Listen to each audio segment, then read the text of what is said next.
So these came in today. I think I basically waited a month to receive the draft copies of my journal from Ingram Spark. Now, while I still have a bit of fixing up to do, I am super excited by the look of these. They're just gorgeous. And I'm going to show you the inside cover because I put a lot of work into these.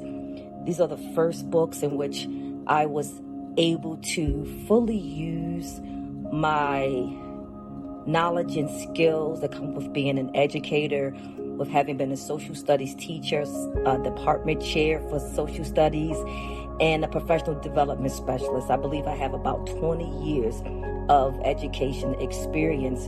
And so working through these journals, I was really able to use a lot of just those professional skills. And just to give you a little bit of background, this idea of having a guided journal on resilience came about during the time of the pandemic. I know we're still in a pandemic, but really when it took hold and schools closed, that was around March of last year.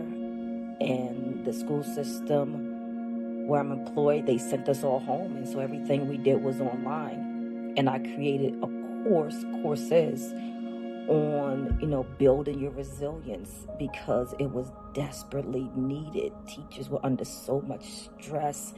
Everyone in the school system was under so much stress trying to make that transition from face-to-face learning to online, and it was just unprecedented. So I created these online courses about building resilience, and I read a lot that these teachers were going through in their stress and in their coping mechanisms, and sometimes that they may not have had the best coping mechanisms and not having the best way of handling emotions. Perhaps they weren't raised in a way in which they really truly embraced their emotions, in which it was respected and honored.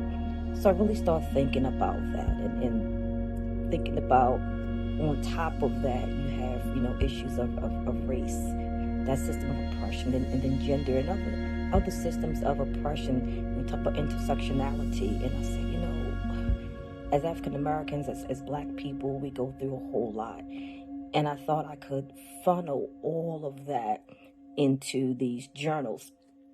So I have one dedicated to Black women and other one dedicated to Black men. And I just want to share a bit of this with you because I'm really happy and I'm proud of each of these. So just a little bit here for this one. You see the table of contents. And I'm really clear about my why in the introduction. So it's divided into 3 parts: a guidebook, a journal, and then what I refer to as leveling up.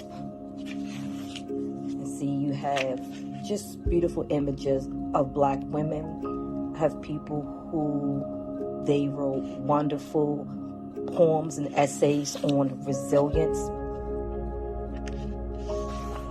Important key Black demographics here. Again, it goes back to our why it's needed, why we really need to persevere, cultivate resilience, and do so in a healthy way. So a little bit of my women here, and then just to pull back and show you the beautiful men here. Same thing. Guidebook, journal, leveling up here. Introduction. I really explain my why, especially with the men book. And I believe I actually started with men. And I talk a lot about my father and my brother in this book, and just health, and what does that really look like, and what does it mean, and how does it impact our lives. Love this right here. Again, the guidebook. And I include a lot of quotes from African American men or Black men and Black women. Some people talk about visuals matter, diversity matters. I focus a lot on that in these books. So these will be out December 7th, just in time for the holiday season, whether you celebrate Christmas or Kwanzaa, if you want to give it as a gift for self, for a friend, family member, The Color of My Resilience.